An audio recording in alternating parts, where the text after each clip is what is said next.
Welcome everybody, welcome to the theory chapter marathon. So in GST you would have plenty of time revised time of supply, value of supply, place, all of that too you have revised so many times. But the real challenge is that you miss out on the theory chapters, whereas question will be asked on these chapters as well. So what we have done is the three theory chapters that are there for you, the e-way bill, the tax invoice, debit note and credit note, and accounts and records. We have revised the entire chapter along with the important last day revision question has been revised in this particular video in complete depth. So make sure you watch that and complete these three chapters as well for your exams, right?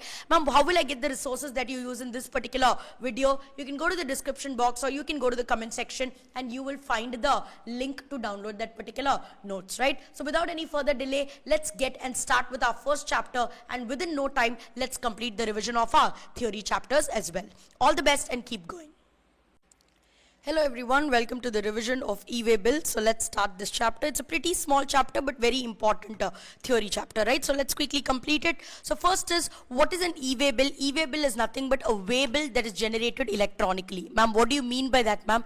It clearly means that in case a registered person is causing a movement and the consignment value exceeds rupees 50,000, then he has to generate the e-way bill and then only cost the movement, right? An e-way bill will be generated in form GST EWB01 and it has to be generated if your consignment value is more than 50,000. What do you mean by consignment value, ma'am? It is the purchase price, that is the value of supply, plus the GST portion, but it excludes exempt supply. Very, very important. Consignment value includes GST, but it excludes the exempt supply. An illustration for that is 48,000 is the value plus the GST portion. So the total is 56,640. Is it exceeding 50,000? Yes. So in that case, e-way bill has to be generated, right?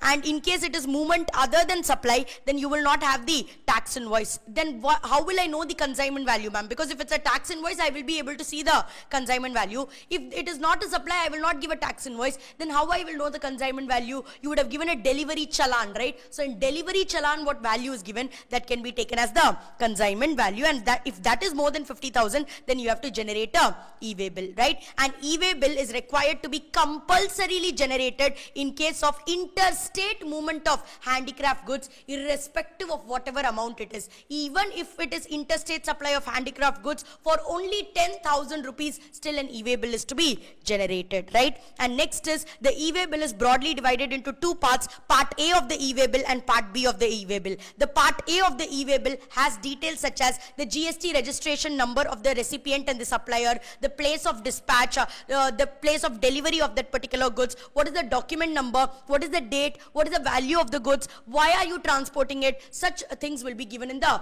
part A of the e-way bill, whereas in the part B of the e-way bill, you will have details such as what is the vehicle number, what is the transporter's detail, transporter's document. All this will be given in the part B. So the e-way bill is broadly two parts, part A and part B. The part A of the e-way bill is generated by the person who is causing the movement. The person causing the movement can be the supplier. The person causing the movement can also be the recipient. Remember, we studied FOB basis, ex-factory basis. So it can be the supplier, it can also be the recipient, right? And in case it is an unregistered supplier, but the recipient is registered, in that case, the recipient will generate the e-way bill. And generation of e-way bill can also be done by the transporter, courier agency, or an e-commerce operator, provided he is authorized to do so, right? So that is part A. Part B of the e-way bill will be generated by the transporter or the person who is causing the movement, right? Important thing that here you have to remember is, in case the movement is happening through air, vessel, or rail, in that case the person causing the movement will generate the e-way bill, right? And the next is, in case it is a bill to ship to model, a single e-way bill is sufficient, because e-way bill is for the movement. In bill to ship to model, even if you know there are three locations, you remember bill to ship to, even though there are three locations, e-way bill will be a single e-way bill that is going to be generated, because e-way bill signifies only the movement, right? And what is the process of generating the e-way bill? You go to the e-way bill portal, you fill the part A, you will get a temporary reference number. Using that, you have to fill the part B. Either yourself or the transporter has to fill the part B. right? Until when will the e-way bill be valid? In case it is a multi-dimensional cargo or a multimodal shipment in which at least one of the travels, one of the journey, one leg is through ship. In that case, for every 20 kilometer, we will consider it to be 1 day. Why? Because these are the bigger trucks, you know, that over-dimensional cargoes, the ones I showed you in class, remember? The ones that carries those cars and all. So over-dimensional cargo or multimodal shipment, where you're using more than one mode to do the shipment. In that case, for every 20 kilometers, 1 day will be counted, and for additional 20 kilometers, additional 1 day. And in case it's a normal cargo, then up to 200 kilometer, it will be 1 day, right? And when is part B not required to be filled? Actually, in normal circumstances, only when you fill part A, along with part B, the e-way bill gets generated. But in this case, you're not required to fill the part B. Usually, part B has to be filled to generate a e-way bill, but in case your distance is only up to 50 kilometer within the same city or union territory, and the movement is between the consignor and transporter, or transporter and consignee, in that case you are not required to fill in the part B of the e-way bill, right? Next is, what if I do any mistake in the e-way bill, right? I have, let's say, given some GSTIN of the recipient has been given wrongly, or some mistake has been done. Can I correct it? Yes. Can I cancel it? The answer is yes. The e-way bill can be cancelled within a period of 24 hours, right? But however, you must remember, once the proper officer stopped you on the way, started checking your goods, then you cannot say, oh, no, I didn't fill this detail in the e-way bill. No. Once verification has happened by the proper officer, then you cannot go and amend your e-way bill. Otherwise, you can cancel it within a period of 24 hours, right? Can you update the details in the e-way bill? Yes. The part B of the e-way bill, where you are updating the transport details, that can be updated plenty of time. N number of times you can update it, but at any given point of time, when I stop your vehicle, the detail that I see in the e-way bill and the vehicle that is carrying the goods and the goods that are there in the vehicle should match. I have given you the right to correct it how many ever times you want, right? In case, let's say, your truck met with a breakdown, you are changing the vehicle, change it, no problem. Immediately update the e-way bill as well, right? So at any given point of time, the details in the e-way bill should match with what we are inspecting, right? And can you go for an extension? As you guys know, e-way bill will be generated only for a particular period, right? Depending on what kind of vehicle you are moving it in. But let's say within that period, if you cannot move, can you extend it? Yes, the validity can be extended, but you have to apply for the same within 8 hours from the expiry, right? Next is acceptance or rejection. Concept number 4 is, let's say you generate a e-way bill and then you send it. Can it be accepted or rejected? Yes. Within 72 hours of it reaching the portal of the recipient or before the time of delivery, whichever is earlier, they can accept or reject it, right? Next is, what are the documents that you are required to be carrying? You are required to be carrying your e-way bill, of course. Along with that, you have to carry your either your tax invoice or your bill of supply or your delivery challan, whichever is applicable for your case, right? Next is, can a proper officer stop and inspect you? Yes. In a state, they can stop you once and inspect it. Can they inspect for the second time in the same state? The answer is generally no, but in case they get some information that maybe you are evading some tax, then they can stop you for the second time within the same state also, and they can check. And the moment the inspection happens, they will give a summary of the inspection within 24 hours, and the final report will be submitted within 3 days, and this 3 days can be extended to a further period of 3 days, right? And whatever time limits you're calculating in this e-way bill chapter, it will start from the midnight. That is, the e-way bill, today you generated, the time will start from today midnight. Inspection, today you did, the 24 hours, 3 days will be counted from today midnight, right? So that is the thing. Next is, when is your e-way bill? What are the cases when your e-way bill will be blocked? E-way bill facility will be blocked in case you're a regular taxpayer and you failed to file your return for 2 periods. Or in case you're a composition taxpayer and you failed to file your return for 2 quarters, or in case you have not filed your GSTR1 or you have been suspended from your registration. In that case, you will not be able to generate e-way bill also. Your e-way bill will be blocked. However, you cannot generate a e-way bill, but can somebody else generate a e-way bill in your name and send goods to you? That is allowed. You cannot generate a e-way bill and send it to somebody. Somebody else, let's say I am buying goods from someone, he is generating a e-way bill saying that I'm going to send the goods from my location to Deepika's location. Can they do that? Yes. You will not be able to generate a e-way bill.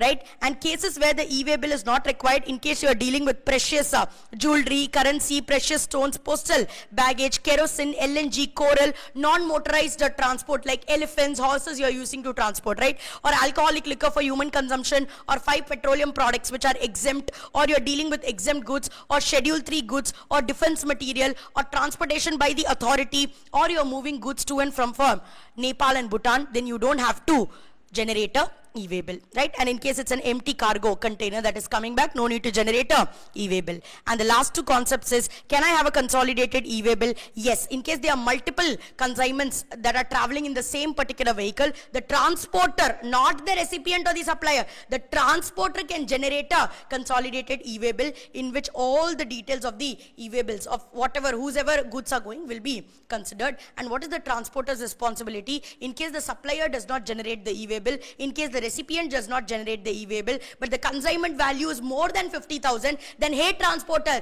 you have to generate the e-way bill. Supplier did not do, recipient did not do, consignment value is more than 50,000, you have to generate the e-way bill and then only start the transportation, right? So those are all the concepts of e-way bill which we have quickly revised. Let's now move on to the LDR question and finish off revising the questions also of this chapter. The first important question of this chapter is, when goods are transferred from principal to job worker, there is no need to issue a e-way bill. Did you learn anything like that? No. If your consignment value exceeds 50,000, and what is consignment value? It is the value of supply plus the GST portion excluding the exempt supply. In case that exceeds 50,000, you have to generate e-way bill. If principal is sending it to job worker also, e-way bill has to be generated, right? Next is, Agni Limited, a registered supplier, wishes to transport cargo by road between two cities at a distance of 368 kilometers. Calculate the validity in case it is a normal cargo and in case it is a multi-dimensional cargo, right? In case it is a normal cargo, then you will get for every 200 kilometers 1 day. So 368 divided by 200 if you do, you are getting 2 days. But in case it is a over-dimensional cargo or a multimodal shipment in which at least one leg is through ship, in that case it is for every 20 kilometers it is 1 day. So 368 divided by 20 if you do, you are getting 19 days, right? You can just simply do this in the calculator, very easy. Okay, so one time limit question also we have seen, generation of e-way bill, validity of e-way bill. Moving on to the next one, Dhananjay Associates, registered in Gujarat, deals in industrial trade, iron and steel products. The proprietor of Dhananjay Associates sold TMT iron rods, GST applicable at the rate 18% to the retailer in Maharashtra at the value of 40,000 excluding GST. So 40,000 is excluding GST, okay?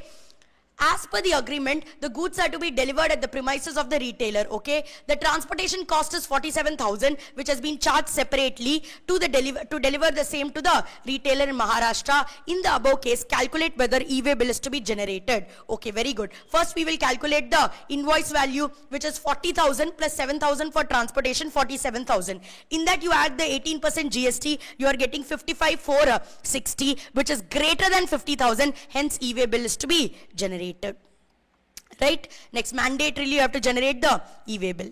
Right? Next question, Rule 138E of CGST Rules 2017 prohibits certain person to furnish the information in Part A of Form GST EWB 1 in respect of an outward movement, when you will not be allowed to do it. In case you are a composition supplier who has not furnished the statement for a consecutive 2 quarters, in case you are a regular scheme taxpayer, you have not given your detail consecutively for 2 tax periods, in case you have not submitted your GSTR 1, or in case you are suspended under GST, right? So in all these cases, your registration is suspended, not given GSTR1 for 2 consecutive quarters, not composition scheme, and for 2 consecutive quarters, not filed the return. Regular taxpayer under 2 consecutive periods, not filed the return. In that case, your e-way bill portal will be blocked and you will not be able to generate any kind of outward supply e-way bill, right? Next is question number 5. Mr. Shah, a consigner, is required to move goods from Ahmedabad to Nadiad. So both are in Gujarat. Ahmedabad to Nadiad, both places are in Gujarat.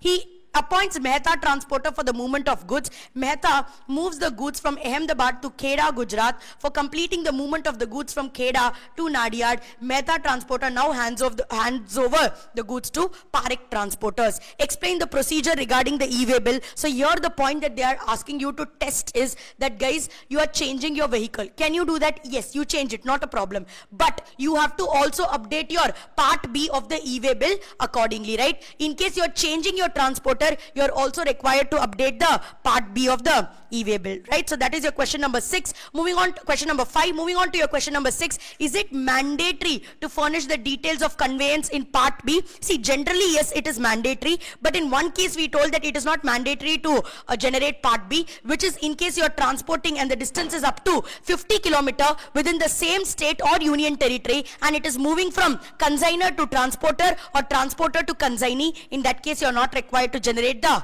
part B.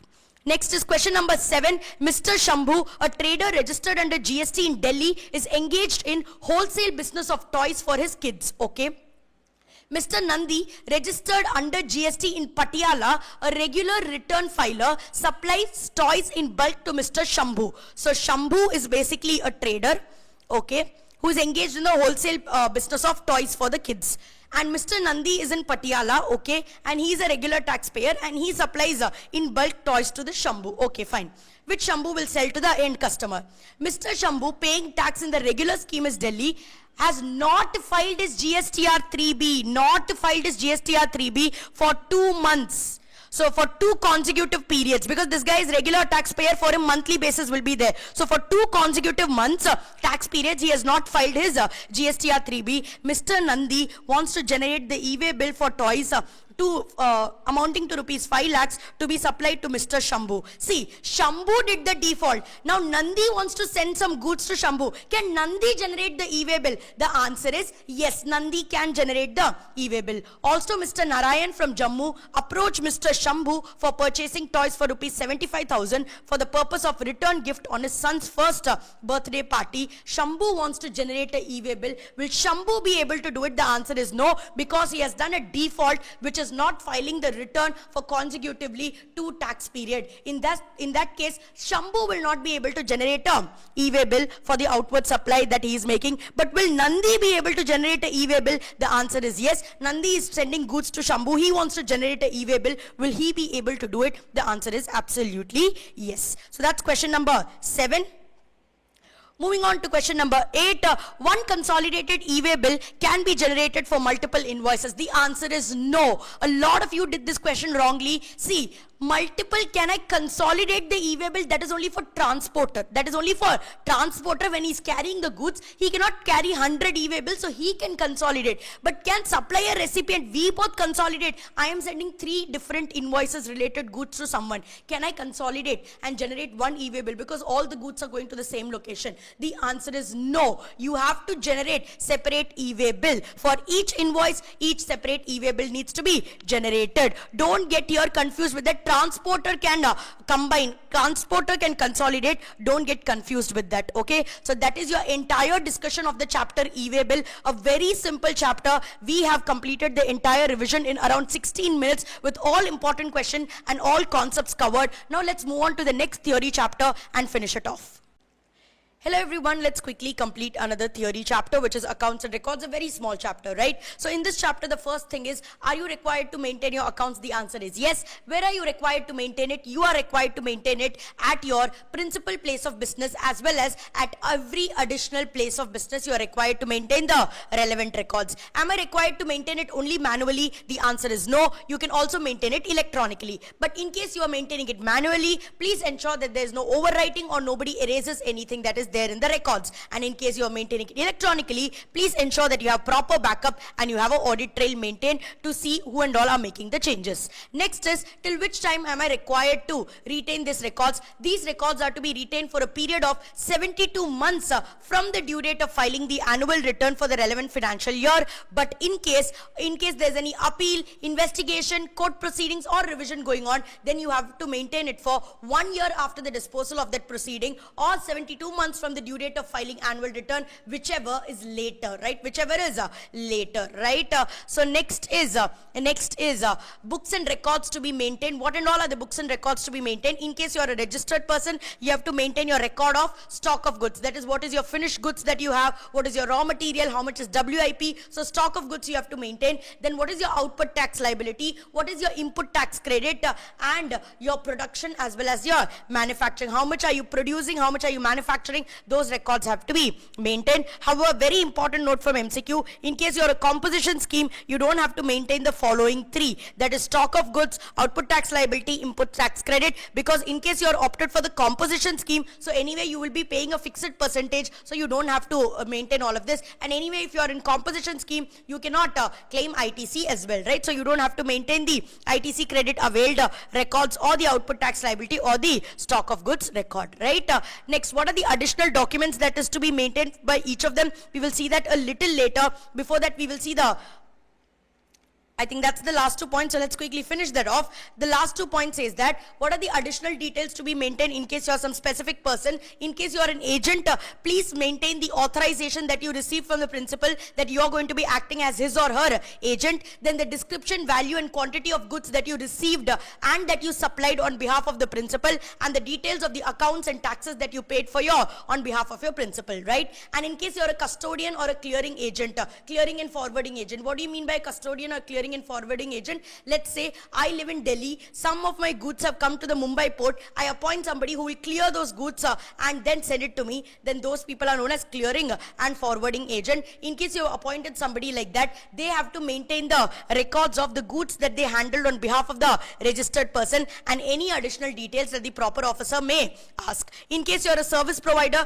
you need to maintain the detail of the goods that you used in producing or in providing the services. And in case you are a manufacturer, you have to maintain the quantitative details of raw material, WIP, finished goods, your byproduct, joint product, waste material that has been produced during the production process. And in case it is a works contractor, then you will have to maintain works contractor. First of all, who is a works contractor? To who will execute some work on your behalf, right? A works contractor. In case you are a works contractor, then you have to maintain the name and address of the person on whose behalf you are doing the work, the quantity of goods that has been received and utilized, details of suppliers and details of payment. And in case you are somebody who maintains a warehouse or who has a godown or who is an operator, you have to maintain details of the goods that is being stored, including details such as when you received them, when did they move, when did the movement happen. In case you disposed of something, then the details of disposal, right? In case you are a transporter or a warehouse agent, even though you are not registered under GST, you have to maintain these records, and for that you need to get a unique enrollment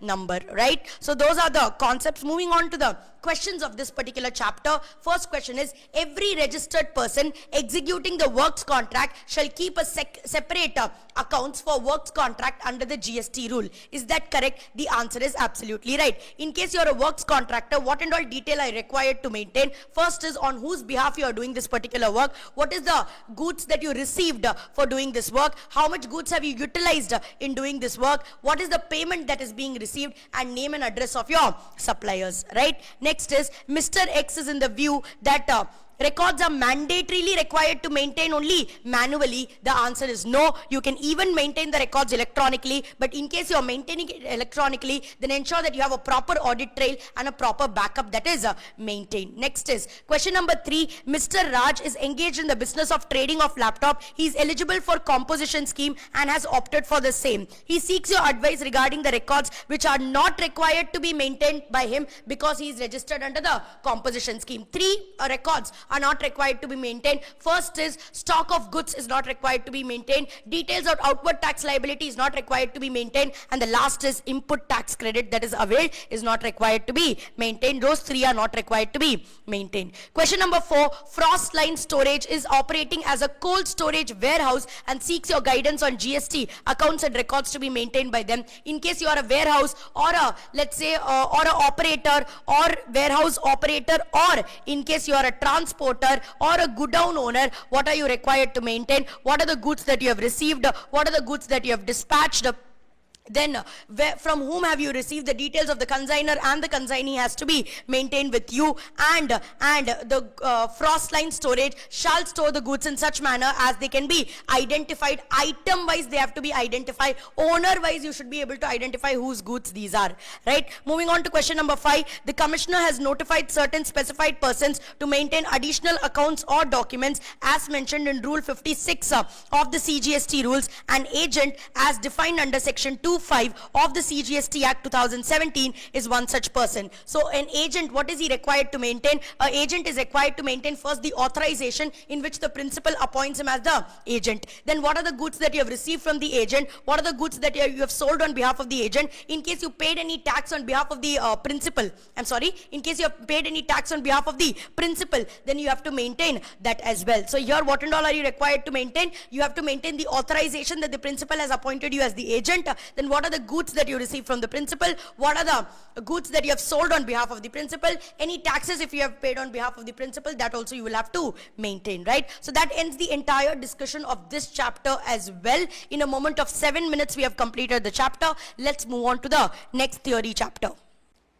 Hello everybody, welcome to the revision of the next chapter, which is tax invoice, debit note and credit note. Pretty much again a very easy chapter. So the first concept of this chapter is what is a tax invoice, right? So a tax invoice is basically a document that says that the transaction has happened and what is the rate, what is the value of supply, what is the rate of GST and everything. But who is required to issue this? Every registered person who is making a taxable supply is required to issue a valid tax invoice, right? In case of supply of goods, you will give 3 copies, one to the supplier, one to the recipient and one to the transporter. And in case of supply of service, you will give 2 copies, one to the supplier and another to the recipient, right? And is there any exemption from giving tax invoice? The answer is yes. In case the value of supply is less than 200, the recipient is unregistered and the recipient himself does not want the invoice, in that case you are not required to give an individual tax invoice. However, it is to be noted that though you are not required to give an individual tax invoice, you are supposed to maintain a consolidated tax invoice for all such transaction where the value was less than 200, the recipient was unregistered and the recipient himself does not want the invoice, right? However, it is also to be noted that this particular exemption that you are reading, right, it will not apply in case you are in the business of multiplex or cinema exhibition, right? The next is related to HSN code. You know, HSN code is a unique code. We saw a lot of, remember for coffee and other items, we saw what is the HSN code. Now this HSN code, is it required to be mentioned in your invoice? The answer is it depends on your turnover. In case your turnover is up to 5 crore rupees, then the first 4 digits of the HSN has to be mentioned mandatorily in case it is a B2B transaction, and it is optional to mention if it is a B2C. But however, if your turnover is exceeding 5 crores, then you have to mention the first 6 digits of your HSN code mandatorily, right? Next is a bill of supply. What is a bill of supply? A bill of supply is issued where a tax invoice cannot be issued. When can a tax invoice not be issued? In case it is a composition scheme, or in case you are dealing in goods or services which are exempt. In that cases, you give a bill of supply, right? It is a bill which shows that the supply has happened, right? And the next concept is, let's say a person, a taxable person, a supplier is selling both taxable as well as exempt goods. Then what is the document that he is supposed to give? Is he supposed to give a bill of supply, or is he supposed to give a tax invoice? It is, in case a person is selling both taxable as well as exempt supply, then you have to give a document known as an invoice cum bill of supply. You have to give a invoice cum bill of supply, right? And the next 2 concepts are receipt voucher and refund voucher. What is a receipt voucher? Where the advance is received in respect to any supply, we give a receipt voucher where we acknowledge that yes, the receipt has been received, the money has been received, right? Whereas a refund voucher is given in case the advance is being returned, right? And next is in case you are not clear with the supply, okay, for which advance is being given, you are not clear with the supply, you don't know whether it's inter or intra, you don't know what rate to apply. In that case, you can assume that it is interstate and apply the 18% GST rate. Right? Next, moving on to the next concept, which is credit note. A credit note is usually issued when the tax charged or the value declared in the invoice is more than what is actually payable, right? Or the goods supplied are less in quantity, or the goods supplied are deficient in quality. In that case, you will issue a credit note because here you want to reduce your liability. So there's a due date within which you have to issue the credit note. So the credit note must be declared in the return for the month in which the credit note is issued, but not later than 30th November from the end of the financial year, or the date of filing annual return, whichever is earlier, right? And issuance of credit note is usually done to reduce your tax liability, provided the recipient will reverse the ITC that was taken. And what about a debit note? A debit note is issued where the tax charge or the value declared in invoice is less than what is actually supposed to be paid. So this is a little advantage to the government, right? That is the reason in case of debit note, there is no due date. If you see for credit note, their liability is reducing. There's a reduction in their tax liability. That's why these guys gave a due date, whereas here for debit note, there is no due date. Next is a revised tax invoice. It's a very important concept. You have studied it in the chapter registration also. Let's say you are liable to register. Maybe you have crossed the threshold, so you are liable to register. And you apply for registration within a period of 30 days of you crossing the threshold limit. Then your effective date of registration will be the date when you cross the threshold, right? So let's say on 1st of September, I crossed the threshold. I applied for registration on 10th of September. I received the registration on 10th of October. Right? So here, because I've applied for registration within a period of 30 days, my effective date of registration will be 1st of September. So between the transactions that happens between 1st of September to 10th of October, I can issue a revised tax invoice. Because when did I receive my certificate of registration? Only on 10th of October. So the transactions that happened between 1st of September till 10th of October, I can issue a revised tax invoice. I can issue a revised tax invoice, and this revised tax invoice is to be issued within a period of 1 month from the date that you get the certificate of registration. From here, within 1 month, you have to issue the revised tax invoice, right? And in case it is a B2C supply, consolidated revised tax invoices may be issued subject to following conditions. And in case it is interstate supply and the value exceeds 2,50,000, then invoice should be issued recipient wise, right? Otherwise, you can consolidate it. Next is a delivery challan. There are certain cases where I will not be able to give a tax invoice because maybe it is not a supply, or maybe I do not know the quantity as at yet clearly. In that cases, I will give a delivery challan, right? So a delivery challan is given in the following cases. Let's say its goods are sent on sale or approval basis. So it is not yet sold for me to give the tax invoice. So in that case, I can give a delivery challan. The goods are sent to a job worker. From the principal, it is sent to a job worker. The job worker will perform the work on that particular goods and he will return it to me back. So it is not a sale that is happening. In that case also, I can give a delivery challan. In case a delivery challan is given, again, just like how you maintained a tax invoice triplicate copies, here also triplicate copies are required to be maintained. And your concept number 9 is e-way bill with delivery challan. In e-way bill also, I revised that in case there is a delivery challan and for that particular goods I want to generate a e-way bill, what will be the consignment value? It will be the value that is given in the delivery challan, right? And if that consignment value exceeds rupees 50,000, you are required to generate a e-way bill, right? Concept number 10 is supply in batches or lots, where you supply the goods in either knockdown or semi-knockdown form, which basically means that you supply them in parts. In that case, what will happen is, let's say, for each consignment, so what you originally do is, first time when you will send the goods, right, you will send the copy of the invoice, and with each part or each lot that is going, you will give the delivery challan, and on the last consignment only you will give the original invoice. So initially you will send a copy of invoice. With every lot that is going, you will send the delivery challan. Only on the last lot you will give the original invoice. You will give the original invoice. That's why if you see, in ITC chapter you would have studied, in case goods are going in lots, only when the last lot is received, you can claim the ITC. The reason is this only, because only on the last lot you will get the original invoice. Only if I have an invoice I can claim the ITC, right? So I hope that is pretty clear. Now moving on to alternative documents in place of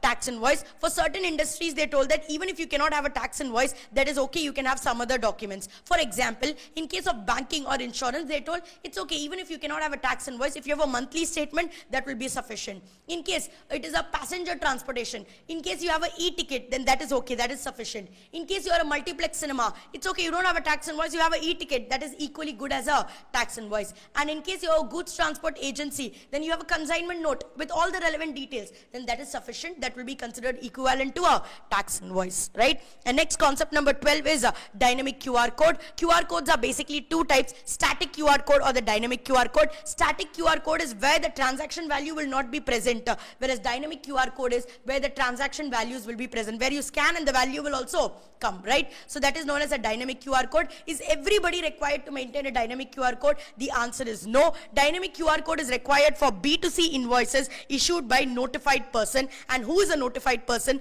A notified person is a person whose aggregate turnover is exceeding 500 crores in the preceding financial year from 2017 to 18, right?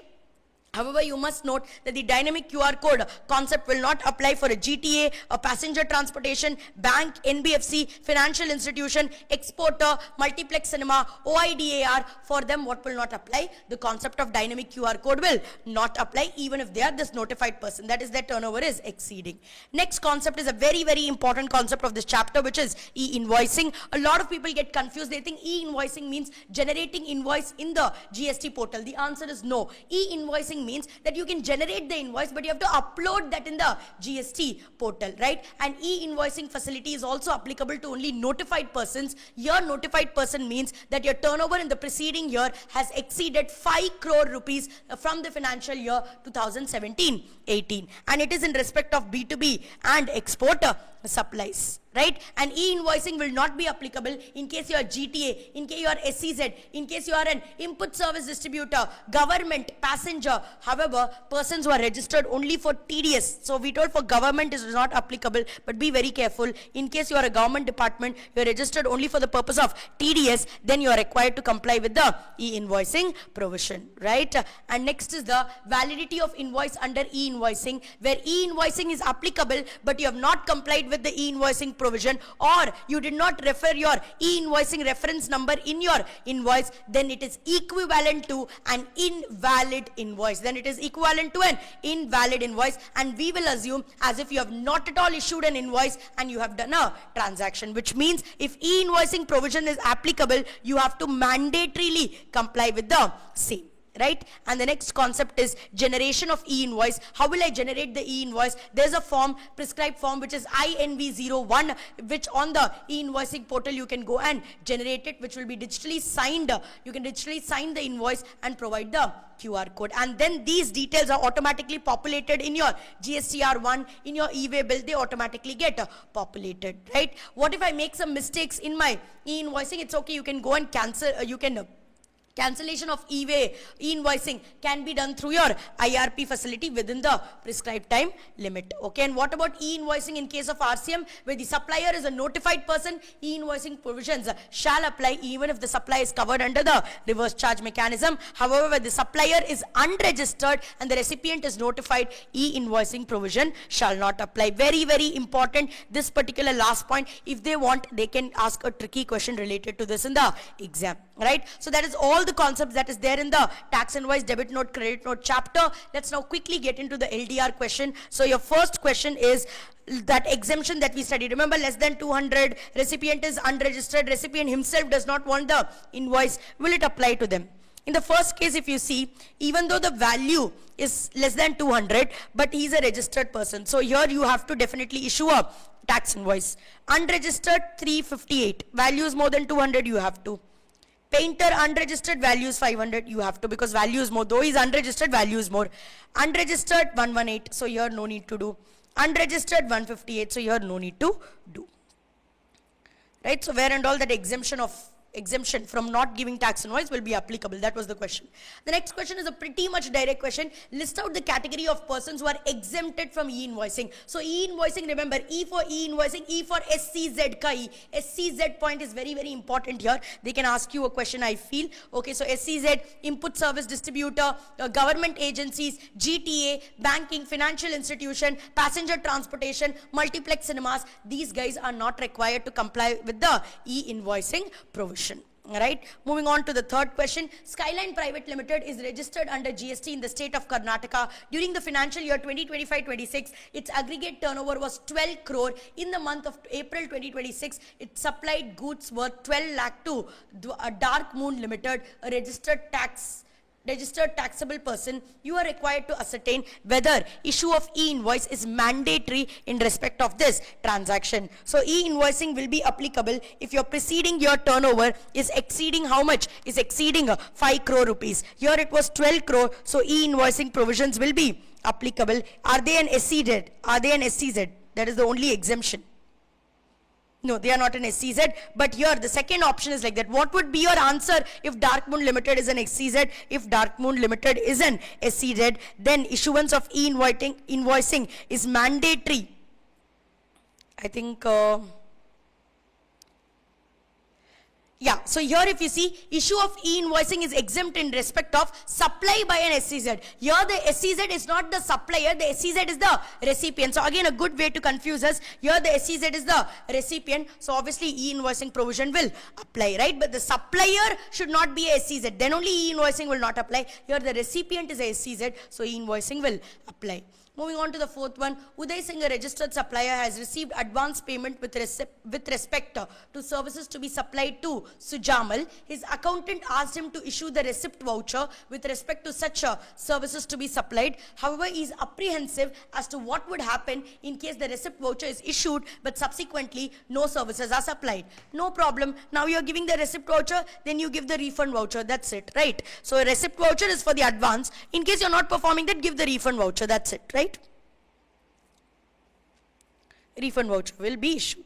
Next is Mr. Arjun, a registered person under GST, has an aggregate turnover in the preceding financial year of 8 crores. He is desirous to know whether e-invoicing is applicable for supplies made by him to government department or establishment or government agencies or local authority which are solely registered for the purpose of complying with section number 51, which is the TDS section, right? Here, the registered person whose turnover exceeds the prescribed threshold for generating e-invoicing is required to issue e-invoices for the supplies made to such people, right? They are required to issue it, right? Though they are government bodies, Arjun is giving, Arjun's turnover exceeds 8 crores. Is he required to comply with the e-invoicing provision? The answer is yes. Moving on to the next one, section 31 of the CGST Act 2017 requires that a tax invoice shall be issued before or at the time of delivery or removal of goods. Specify the situation where a tax invoice cannot be issued after delivery of goods. Discuss the provisions related to the same. So when can I not issue a tax invoice? When, let's say, the transaction is other than a supply, like I've sent it on a sale or approval basis, or I don't know the quantity clearly, or let's say I have sent it for an exhibition to be displayed in an exhibition. I have sent it for job work. In that case, or I have sent it in a semi-knockdown or a knockdown situation, right? In that case, I will not be able to issue a tax invoice, and that is absolutely okay. And that is absolutely okay, right? Next is Rana Sangha Limited, a registered supplier, has made the following taxable supplies to its customer Babur in the quarter ending 30th June. So there's bill number 1. There are kind of 5 bills that are there, okay, with respective values. Perfect. Goods in respect of bill 101, 230 and 254. 102, 230 and 254 have been returned by Babur. Okay, you are required to advise Rana Sangha Limited whether it can issue a consolidated credit note against all the 3 invoices. The answer is yes, it can do so, right? There is no problem. Is dynamic QR code applicable to suppliers who issue invoice to an unregistered person? If no, list the suppliers to whom dynamic QR code is not applicable, right? So dynamic QR code provision will apply to notified person. Who is a notified person? In case your aggregate turnover in any of the preceding financial years from 2017-18 is exceeding 500 crores. However, this dynamic QR code concept will not be applicable in case you are issuing the invoices to unregistered persons, such as you are issuing to these people, right? GTA, right, passenger transportation, cinema exhibition, government, OIDAR, NBFC, for them, NBFC, banks, insurance company, then what will not be applicable? The dynamic QR code provision will not be applicable. Next is, there's a slight change in this question. Let's make it. This is 1st August, which is commencement of business. Okay, and here it is 10 lakhs and 20 lakhs. 10 lakhs on 15th August, 20 lakh on 5th September. Okay, now you tell me, you commenced business on 1st August. Okay, fine. Your turnover exceeded 10 lakhs. Is it the threshold? No. Your turnover exceeded 20 lakhs. Now, is this the threshold? The answer is yes. So, 5th September is when you cross the threshold. When did you apply? 28th of September. Is it within a period of 30 days? The answer is yes. So, what will be your effective date of registration? 5th September. When were you given the certificate of registration? 6th of October. So, for all the transactions in between them, can you issue a revised tax invoice? The answer is yes. And the revised tax invoice must be issued within a period of 1 month from the date that you get your certificate of registration. Right? So that is your question number 9. Question number 10 is list out the situations where credit note and debit note are to be issued. So this is a very straightforward question. It's a very plain vanilla question. I think you can itself do it. Moving on to question number 11, which is Eden Limited, registered under GST and dealing in educational toys, has had an aggregate turnover of 9 crores in the preceding financial year. The tax consultant of Eden Limited advised it to issue e-invoices mandatorily for the current financial year. However, Eden Limited is of the view that since its aggregate turnover is less than the threshold limit applicable for e-invoicing, it is not required to issue a e-invoice. You are required to examine the validity. So e-invoicing provisions will be applicable in case your turnover in the preceding financial year crosses 5 crore rupees, right? So in this case, if you look at this, Eden Limited has exceeded the threshold limit of 5 crores in the preceding financial year. Hence, the advice given by the tax consultant that they have to mandatorily issue a e-invoicing is valid in the eyes of law. Next, a government department is registered under GST. Its aggregate turnover in the preceding financial year is 12 crores. You are required to comment with the help of the relevant provision. Are they required to issue a e-invoice? The answer we have already studied that no, they are not required to issue an e-invoice. However, if they are a government agency registered only for the purpose of TDS, then they will be required to comply with the e-invoicing provision. Right? So here the government agency, though their turnover exceeds 5 crores, are not required to comply with the e-invoicing provision. So that ends our discussion of this particular chapter as well. And let's move on to the next one. Right? So we have discussed 3 important chapters. We have discussed e-way bill, we have discussed accounts and records, and we have also discussed tax invoice, debit note and credit note, which are our 3 theory chapters done and dusted.